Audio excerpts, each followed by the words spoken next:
Itlog. Ito guys, kakaibang itlog to guys. Yan, kakaibang itlog yan guys.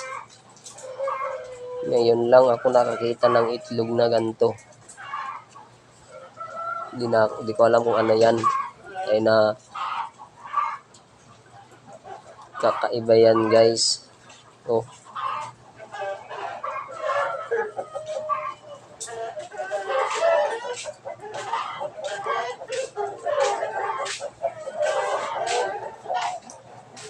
Panalo bossing?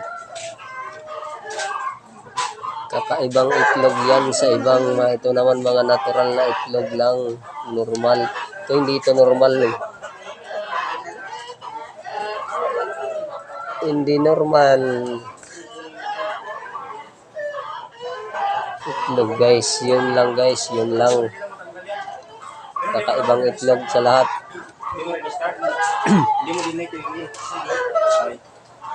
Kakaibang itlog yun. Naka-email na doon sa akin, na-connect na. Di mo pa, machine pa yan. Meron pa. Bakal po natin yung account. Ay, pasok mo na.